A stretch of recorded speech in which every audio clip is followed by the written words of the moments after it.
Hi, everybody.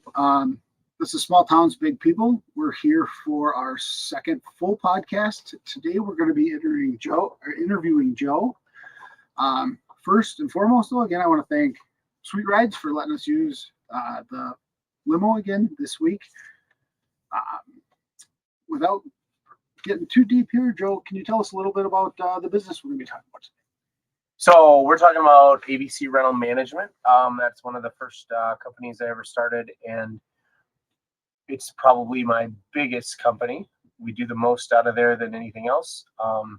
And we manage rental properties for residential, commercial, warehouse, some storage, all those kind of things. Do all the property management. We can do the maintenance, the tenant interactions, leasing, evictions, all those kind of things. Okay. And when you say biggest, are you talking revenue? Are you talking people? Are you talking all? Yeah, pretty much all of them. Okay. Yeah. Yep.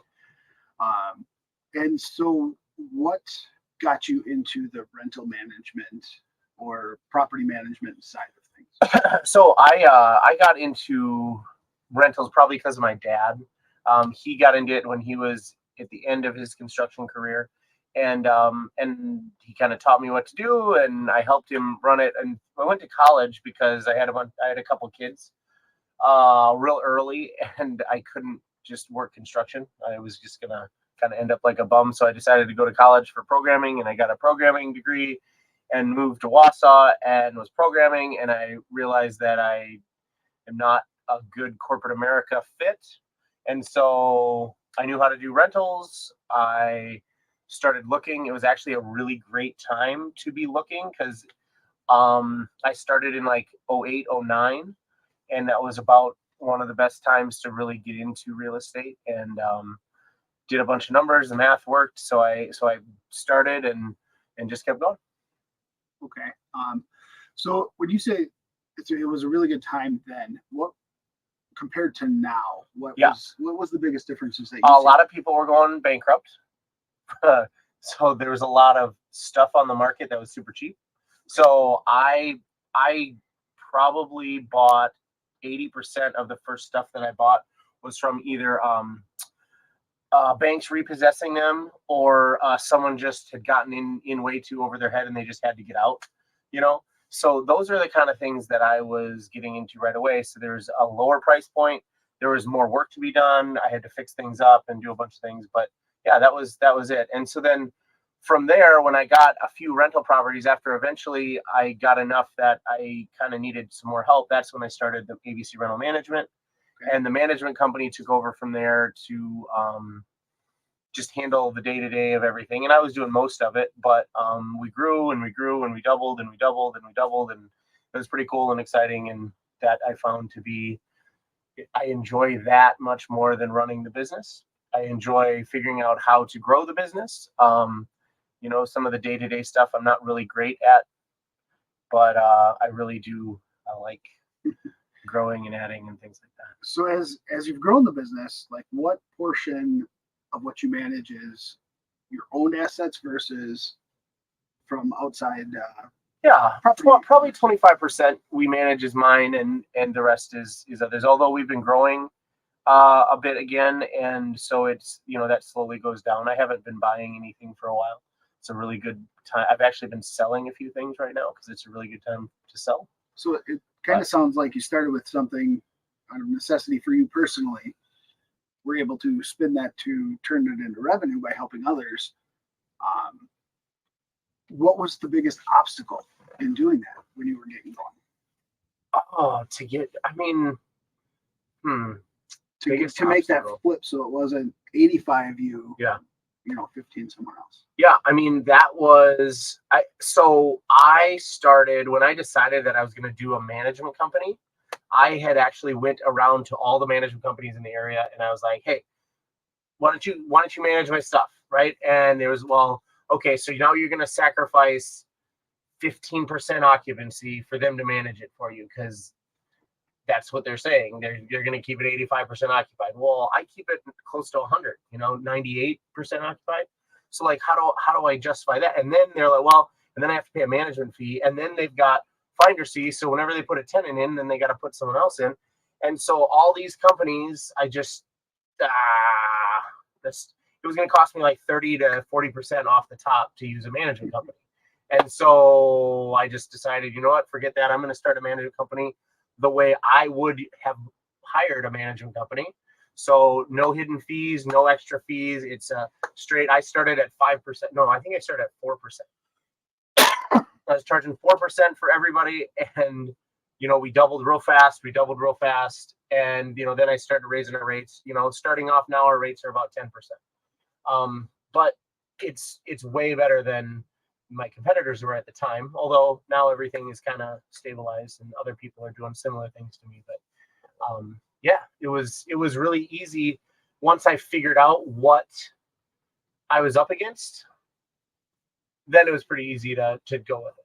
But finding that out, deciding, pulling the trigger, whether, okay, fine, I'm just going to double down and do this myself versus I'm going to have someone else try to do it for me. I think you hit on one of the big things that I've seen with a ton of people that I've talked to. There's a very similar sentiment that the hardest part is just doing it.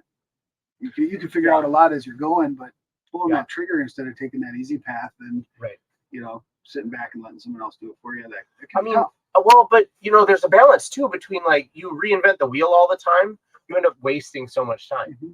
Where like if you find someone that's really good at what they do, well, then it's just stupid to try to reinvent that wheel. But if you can't find anyone, yeah, it's extra work. It's a lot of work, you know, to get that stuff going. But in the end, like for me, it was the right thing to do. It gave me the opportunities I needed to help and develop and build teams and stuff. So what has been, I guess, the most fun part of growing the business, like that you didn't foresee when you were jumping into it? Like what has kept you going? I did not realize that I enjoyed growing things until I started growing things. You know, rentals, I had a 5-year plan on I'd replace my income at Liberty Mutual with rental income. And once I got to that, I was good.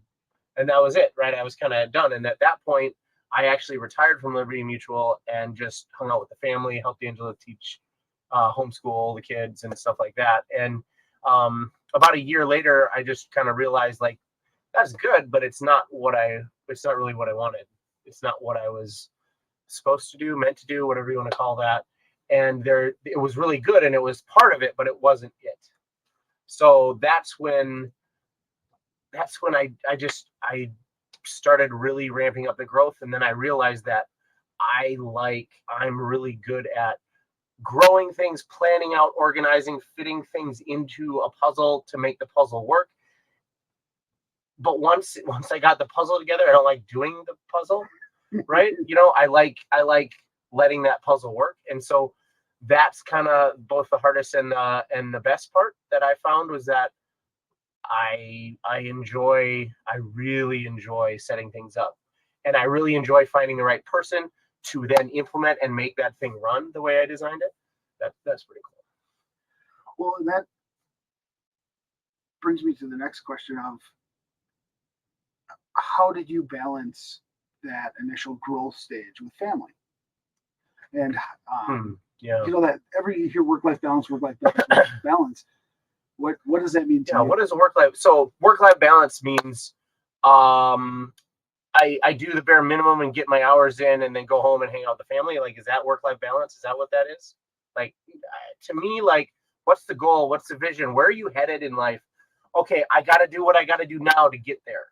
And once I'm there, well, then I'm there, and that's what I wanted, and that's my work-life balance. So, like, my children, I would bring my children with to work. You know, if we're going to go work on an apartment, well, they can throw paint on the wall, and I can just paint over it when it's done, you know.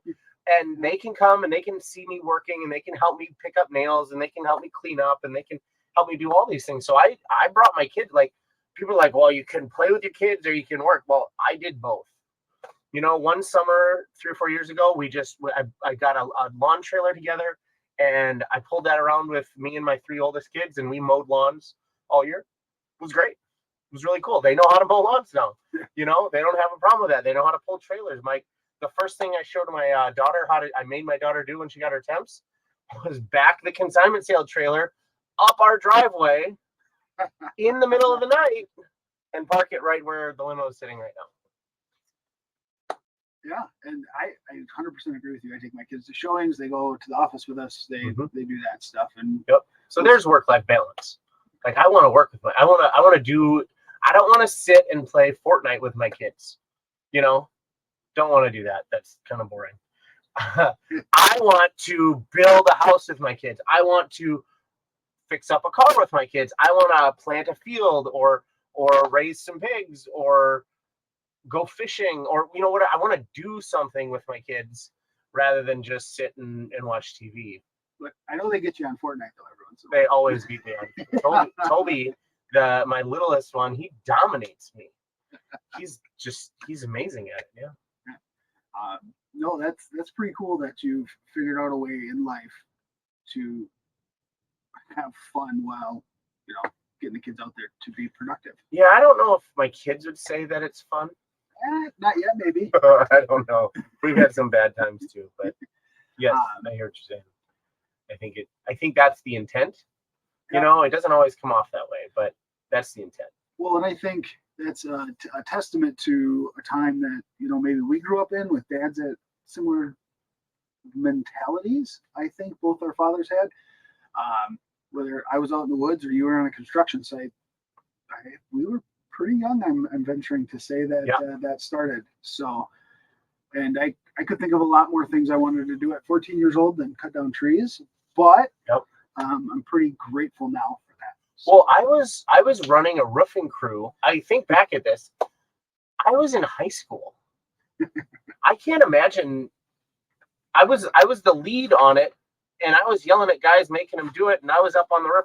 Like, how could I be doing that in high school? Like right now, I think of putting one of my kids on a project or a job. Like, hey, this is your job. You go get that done. When you're done, here's two guys to help you.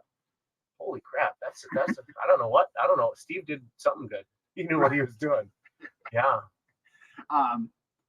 Well, and that was going to be one of my next questions. I know you have a lot of people within ABC that do some pretty great things.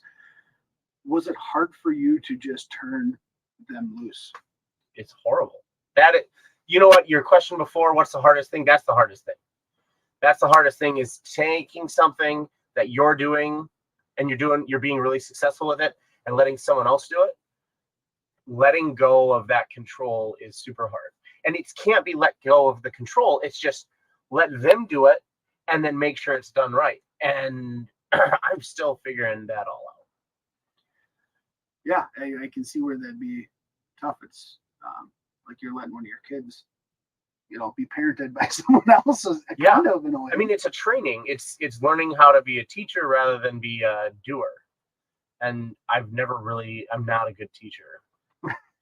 Not a good teacher. Yeah. And I was doing this with my daughter. Like we were doing it yesterday, sitting at the dining room table, working on some billing for one of the companies. And I'm like, I just got upset with her and like, Keisha, this is what we're doing. Here's how we do it.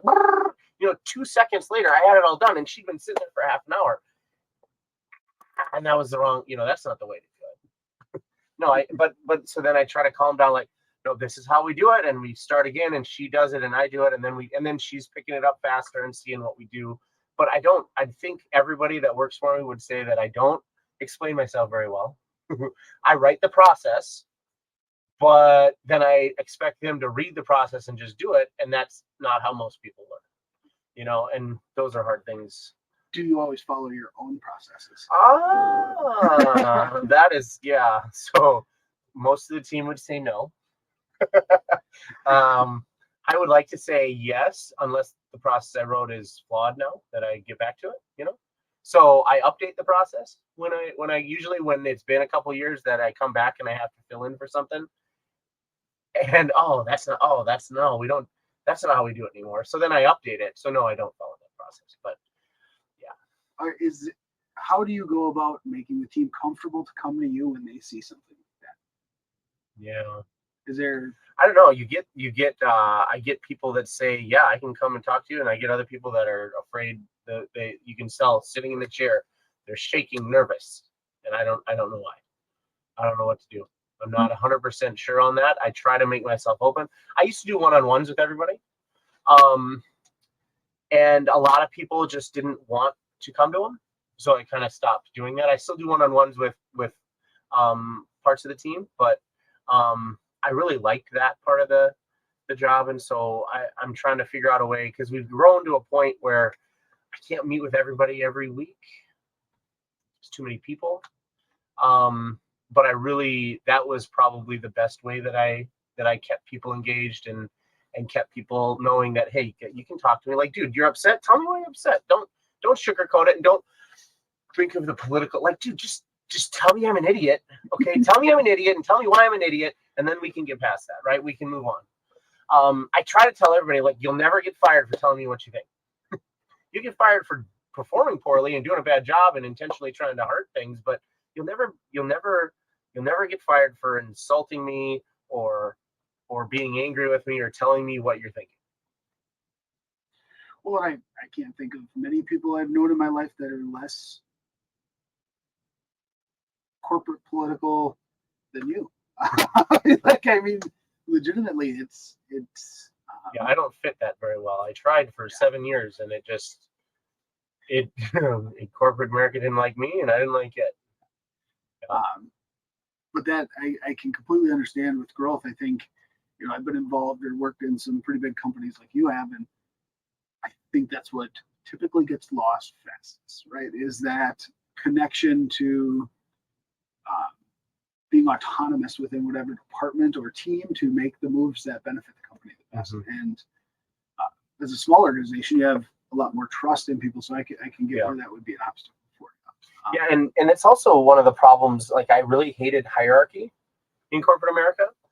And hierarchy means that there's managers above managers above managers. Liberty Mutual had a huge, massive overhead, and I always thought that was the wrong way to do it. But the more we grow, now me not being able to interact with everybody on the team, that makes it hard. So now I have to put people in place that can take care of the people under them. And so now there it is. There's the management structure. And now, like, I don't know. I don't like it. I think the difference, though, is if in most of them it becomes this. Yeah, very, very tall pyramid. Where if you keep it flat and have more of a self-directed work team. But how do you have 100,000 people working for you and keep it flat? Well, yeah. I don't know. That's hard, right? That pyramid eventually comes up, and we don't have near that, right? Not even close. But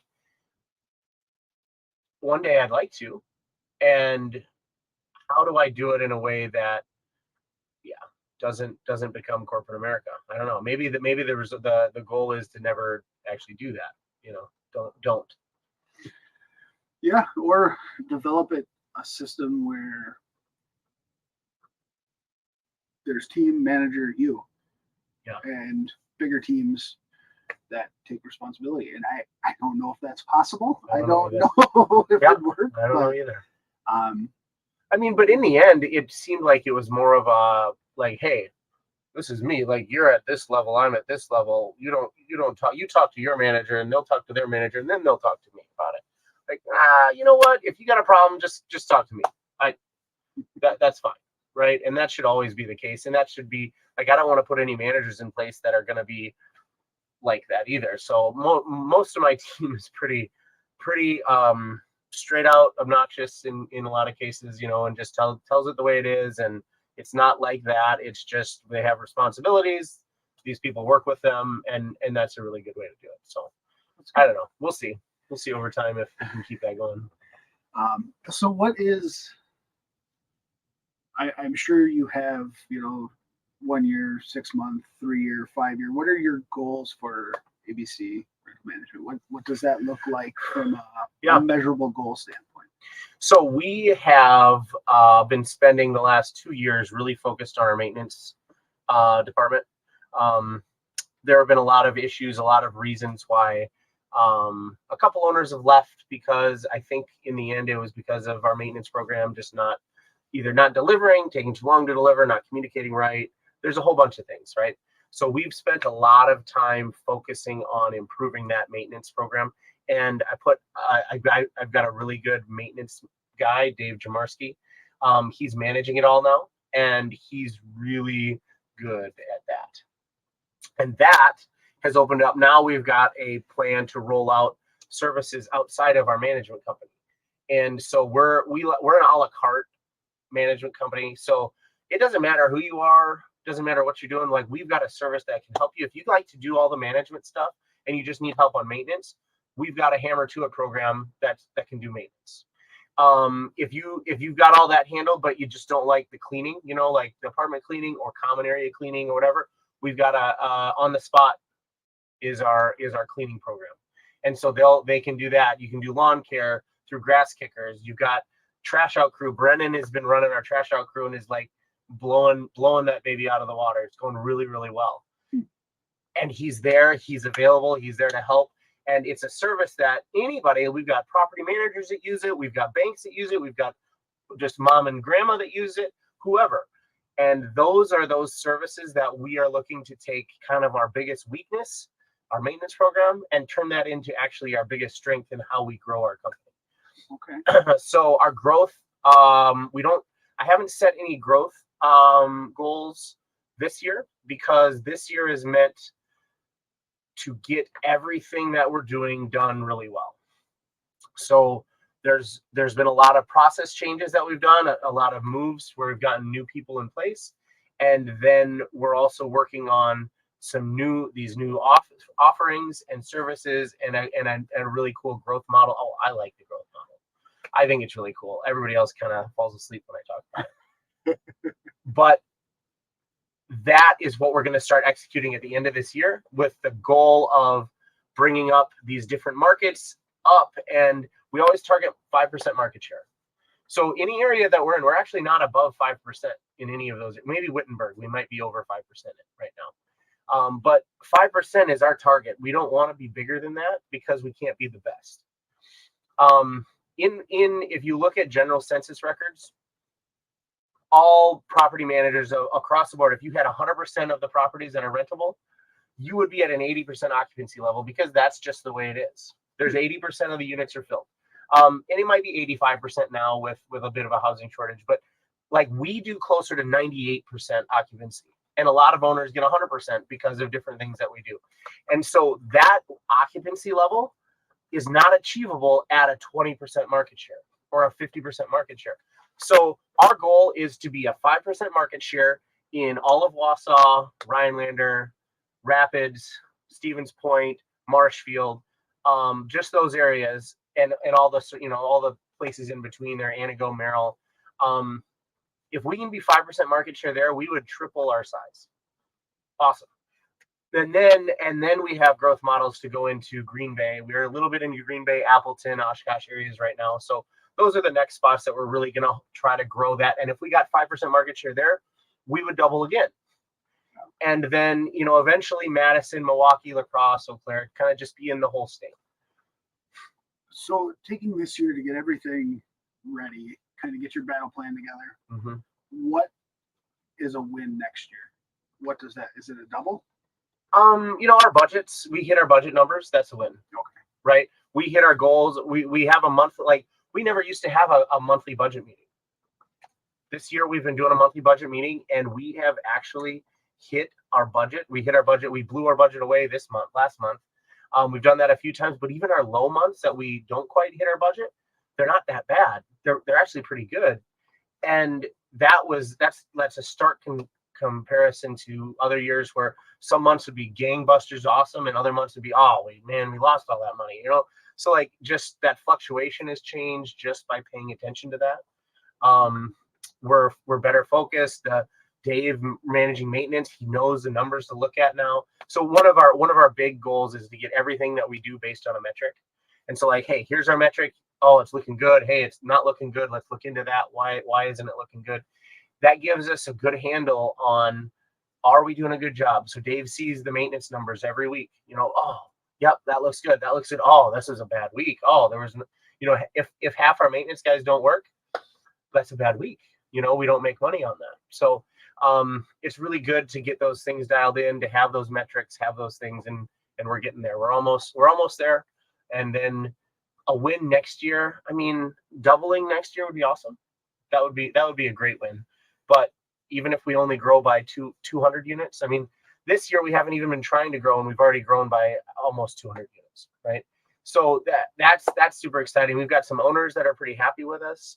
So I mean, a win is just hit our budgets, grow, and our customers are happy.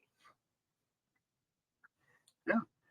I think it's funny too, because right now, with the prices being what they are and rents being kind of all over the board and raising and going down, that you're still growing and Yeah. doing that stuff is pretty fantastic through an election year and the economic turmoil, kind Yeah. of, I guess would be a fair statement from. So we do a really good job generally in everything, but there's certain periods of ABC's existence where we've kind of grown too fast, right? And so when I first started, we had 30 units, then we doubled to 60 units, then we doubled to 120 units, then we doubled to 300 units, then we doubled to 600 units, then we doubled to 900. Well, we didn't double, but then we got about to 900 units. And I hadn't really changed the process from when we were doing about 200 units, So it was a ton of, and so then we had a contraction probably back down to 600 units. We lost about 300 units there because we just weren't efficient, weren't doing things right. And so then we kind of got that figured out, and then we jumped back up and got closer to, the 1,000 units. And then it happened again. And so that's when we that was that couple years ago when we started refactoring our maintenance and figuring things out. So I think what I feel like right now, we're positioned really well to be ready to double rather than just run and double and then try to figure it out when we get there. I think we're ready. Now let's go do it. And now we can handle it and we can take it on. What has been your biggest success in finding employees, finding teammates? Because as you double, as you grow, I know you're a big automation guy and you like a lot of technology within the company, but there's still people, boots on the ground, there's things like that. Yep. How do you retain quality talent within the team, and how do you attract quality talent within that team? Yeah, and I mean that gets back to, that's the hard part, right? So you go from managing rental properties to managing people. How do we keep people around? Like we try to incentivize and reward people that are doing well. We try to have good conversations. I like to challenge people. I like to give them opportunity and see what happens. And then again, people should get rewarded. Like if we've got some incentive programs within our company where the more owners we bring on, the more money people can make. They can actually make residual income by bringing on new owners to our company. So that, I've got one guy who's brought on maybe 300 units and he gets 1% of that income forever. That's awesome. That's a great incentive. Is that why he stayed? No, I hope not. I hope he likes working here. Like, I think we have an open, we're open with each other. We're honest. We're transparent. We've got several core values that we try to do. Now, we offend a lot of people, so a lot of people that work for us are people that don't really get offended real easy. But when we offend, we don't do it just to like spit in their face. We offend to bring up a problem and say, hey, this isn't going right. How do we fix this and go better? We try not to get into the whole, well, you said, and she said, and he said, like, no, forget it. I don't care. What do we go forward with? How do we solve this problem? What are you unhappy with? How do we make it better? Well, and offend is probably what happens, but I don't think it's the correct term. It's challenge, right? Like that. No, I intend to offend. And I do that on purpose because I can't sit here and tiptoe around the problems because you're sensitive. If you're sensitive, you probably don't want to work with me. I'm very sensitive. You are very sensitive. Yeah. But I mean, I will say things and I will challenge people and I will poke the bear intentionally because I want to see what that person's how they're gonna react. A lot of times we joke about it in the company, but I like to push people to that breaking point and then give them a few more things and see how they handle it. Some people explode. Some people hold it in and get quiet. Some people scream like, I can't do it. Okay, great. Right? There's several of those scenarios where I can deal with, and there's several that I can't, Okay. But most of the time people just leave. When they don't like it, they know that it's not a good fit. And we don't fire many people at all. If someone's not happy, they'll move on. And if they don't move on, that means I'm willing and committed to helping them be better. I'm willing and committed to, and they're willing and committed to becoming better, because they're gonna have to if they're gonna stay. And I've got one girl, Rory, who she started off, brand new, didn't know anything, and I've challenged her a lot of times, and she's stepped up and surprised me almost every time. And she's been doing a really good job. She's not perfect. None of us are perfect, but you know what? She hasn't run away like half of the team that I've done the same thing to. They're just, oh, I'm not putting up with that, and go. No, humble, willing to learn, ready to go, willing to take the next step. Those are the people that I want to work with, and I want to reward and help in whatever areas of life, whatever's going on, right? I don't know. That's pretty long-winded, isn't it? A little bit, but there's a quote or a parable. Have you ever seen turkeys running on the plains with wild horses? Flock of turkeys? No. That's because turkeys don't run with stallions. Okay. Right? So I see what you're saying. if your tribe is consistent, your people that are within the company or within your circle, life's better. You have higher retention, you have more success, you have a happier life. Yeah. Just because it fits. And I think people, from what you're describing, people have found their place a little bit. I hope so. Yep. And the other part is that hopefully they know that we've got each other's back, right? If something goes down, it's not just, hey, you're just a name in the wind and throw you to the wolves, right? It's, we're here, we're working together, we're a team, we're a family, we're working together, right? Well, that's awesome. And do you have, I know you're on a completely different scale or level of your journey through business than me or anybody, right? We're all on different stages. How did you go about, or do you go about, the HR, the accounting, all the different sections within the business? Mm-hmm. Do you do that within? Do you hire that out? Yeah, I don't like to hire a lot of those kind of things out. I want to have a handle on everything. So we do all the accounting, all that kind of stuff internally. There's different team members that do different parts of it. And I do different parts of it, right? I've tried working with outside, accountants or whatever, and I don't know. Everybody wants to do it. I hate QuickBooks, so all accountants like QuickBooks, and it's just a no-win there. There's no way working with someone who likes QuickBooks. So you've been able to find talented, not just within the construction space or the typical sales space of a property manager or what have you, working with the clients. You've been able to find the back office end of things, really talented people to help you with that too. Well, and we've developed it, and I know that stuff myself. Like I grew up doing the books for Steve. And Sandy would help me do, like, we did all of that. So I knew all of that even before I went to college. And then I was real good at math and liked accounting, and we did a bunch of those econ stuff. So I know all of that stuff myself. I understand it probably as good as most CPAs.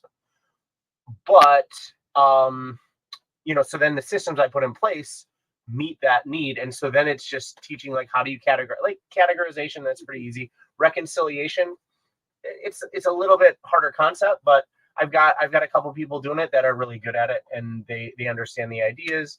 I have accountants will look over my taxes and make sure the books look right and all that kind of stuff. CPAs do that, but I do all the work, and they can just make sure that it seems right. Awesome. And it's similar to with HR then, like HR. I mean, we do all of it. We had to figure it out. Okay. So then we also have another company that is an HR services company. So any business that needs HR, we have an HR company that'll do that for. So you can you could service that out if you wanted. We do payroll, we do benefits, we do timesheets and working with Recruiting. discipline, recruiting, hiring, firing, all of that, everything related to that HR. We will do that. We can do that for you. Because I know I've talked to some people in various businesses through real estate, and one of the things that they always say is getting people into the company that they're working on when they first started was one of the biggest challenges, because they're not HR people. They could understand the books, they knew how to get that, but there's not a lot of human resources vendors. Well, and it's really on Indeed or something like but that. it's really, Indeed is super expensive. I know. Like, you gonna pay $5,000 for a new hire as a one-off? Like, hey, I've got 2 employees. No, you're not going to do that. And so the biggest problem I find is the scale, right? At a 1 or 2 employee company, like you can't do it. There's no scale there. There's no budget in there for an HR department, right? Mm-hmm. And so I was the HR department until we got to a point big enough where I could hire a part-time, HR person. And then now we've got like 1 full-time, couple part-time, we've got more and more all the time, as many as we need as we grow. Right. And that's the big thing, is where I think some of that we can help other businesses with the HR stuff. However, there's also that little catch of like, well, if you're running your own business, you should probably understand your own payroll and know what's going on. So there's some of that too, that I find a lot of companies or a lot of small startups like to stay in control of that, Mm-hmm. So I don't know. Yeah, it's definitely a big puzzle that I think you just got a few more pieces than a lot of people in the game put together going for you, which is awesome.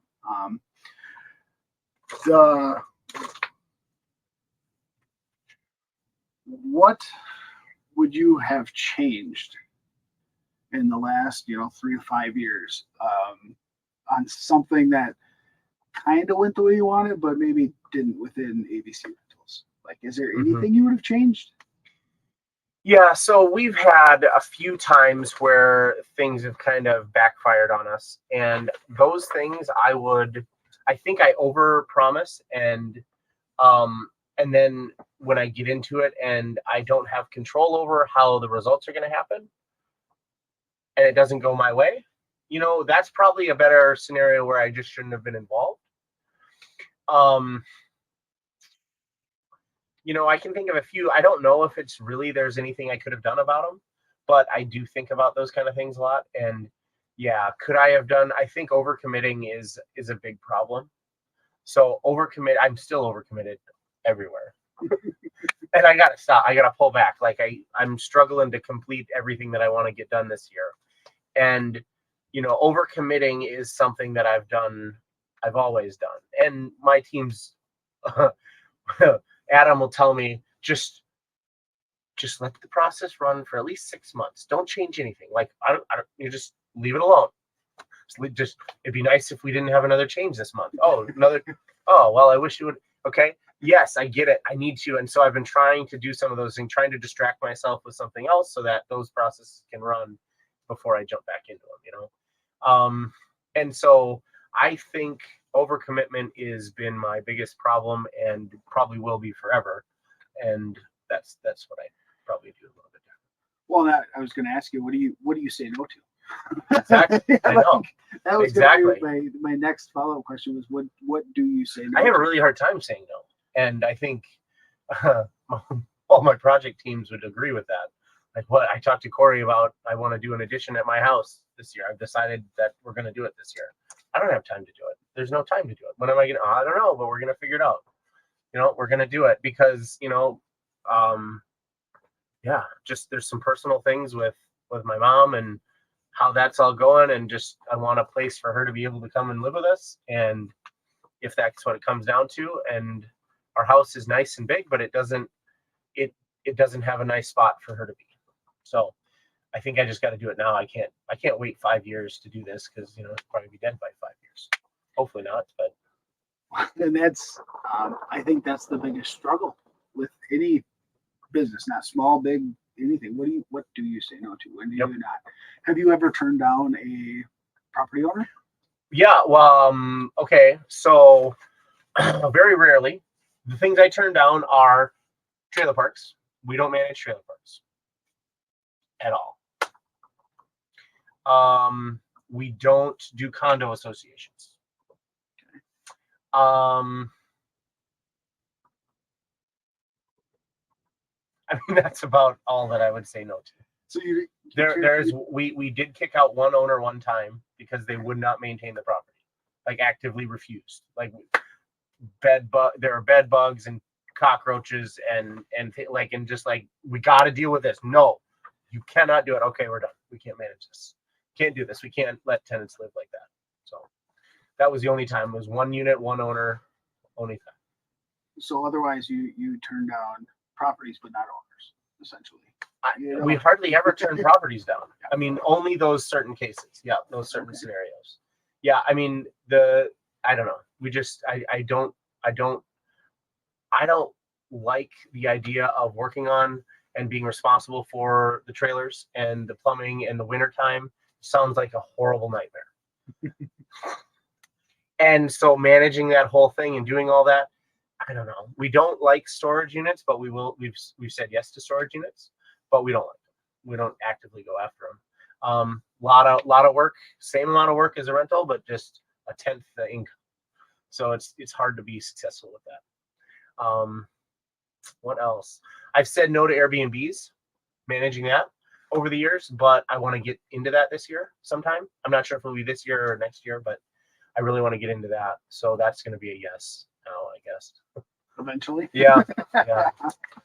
Yeah, it's hard, man. I like doing a lot of different things, and so it's really hard to say no to it. Okay. Yeah. That's why I drew up plans for your house. Because I love to do that. It's too far away. I shouldn't do it. Shouldn't do it at all. Well, I didn't think you would. That's why I was just asking you questions. Right.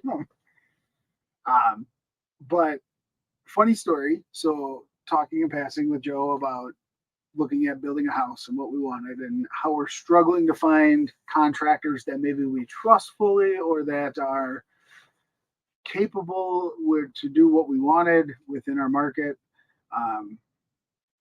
And within a day, you had sent over a rough drawing with a rough estimate.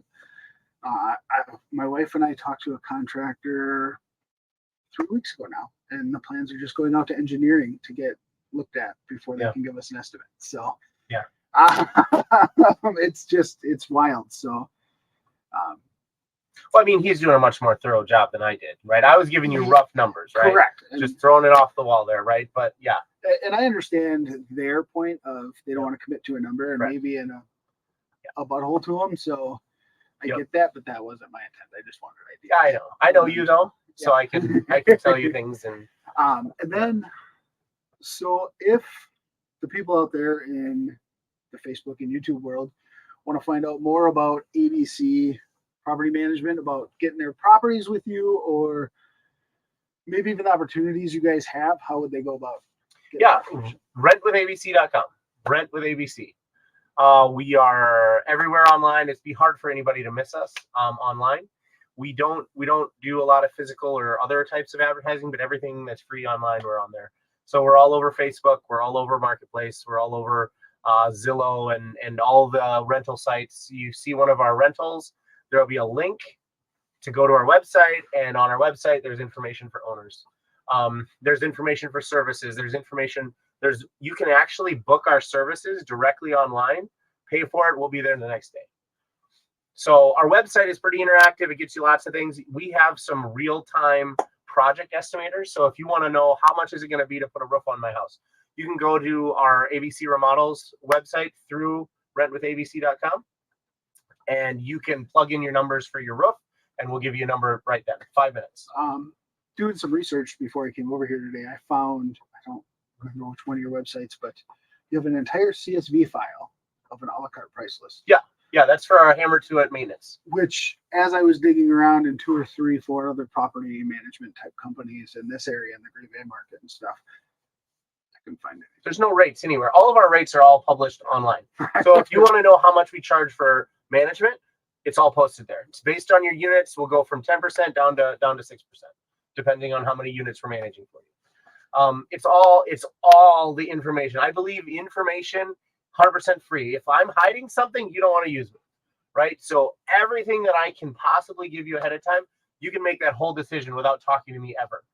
And then you can talk to me and decide, well, yeah, okay, now I like it, right? Or why are you doing it this way? Or, ask me whatever questions you want. But everything we have is out there on our website for customers to make a good decision ahead of time. Whereas they got to talk to in person, like, what's your rate and what if I do this and how, like, you got to talk to someone, spend 3 days trying to get a hold of them. Like, no, that's stupid. Yep. The other ones I saw were more of a traditional based sales model. Mm-hmm. Gather your information, prep for the sales call. Yep. Get fed what they want to feed you. Yep. And control it. And I agree with you. I'm a salesman and I hate that. It's awful. I hate being sold on stuff. Give me the information. I know. I'll go with you. And it's so easy online. Just like put the numbers there and update them when they change. Yeah. Pretty awesome stuff.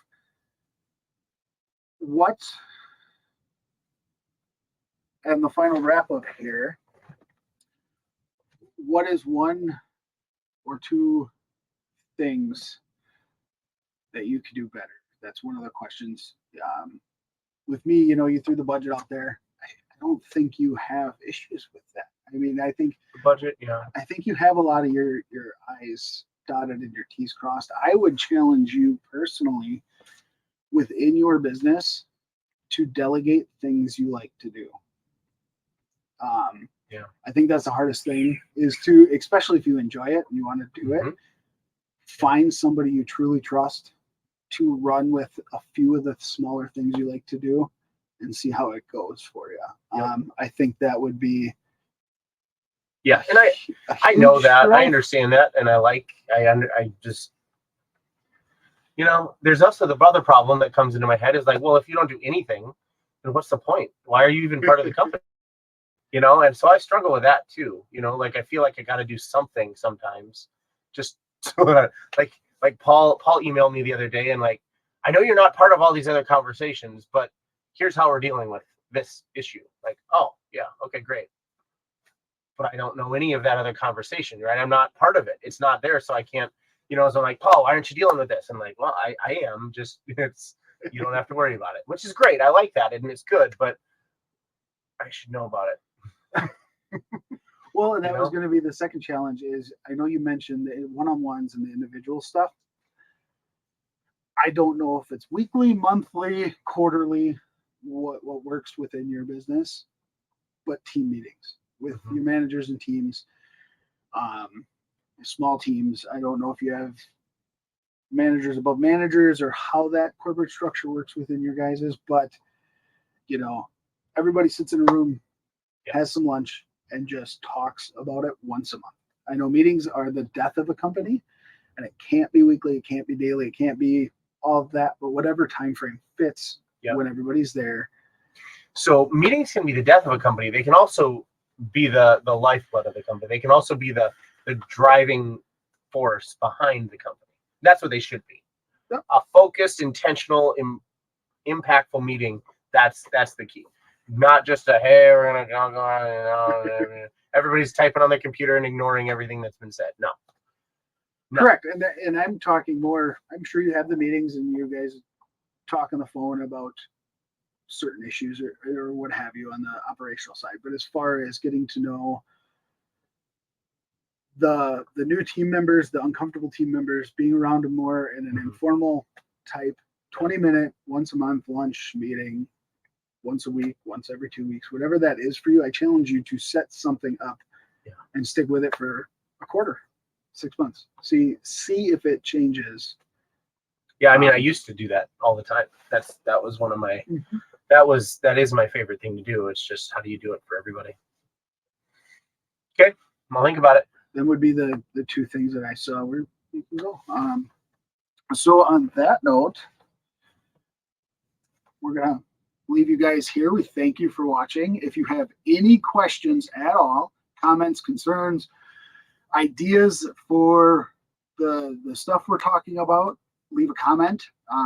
We'll respond to you. Shoot us a message on Facebook Messenger or comment on the YouTube channel. If you have people you think that would benefit from seeing any of this content that we're going to be putting out, be sure to like and share the post, the videos, and share our page so other people can see this information and maybe take something away from it. If you've got a guy that you think would be great on the show, let us know. We'll put them on there. We'll get them on the list and see if they'll come and talk to us a bit. Yeah. So thanks for watching, and see you next time.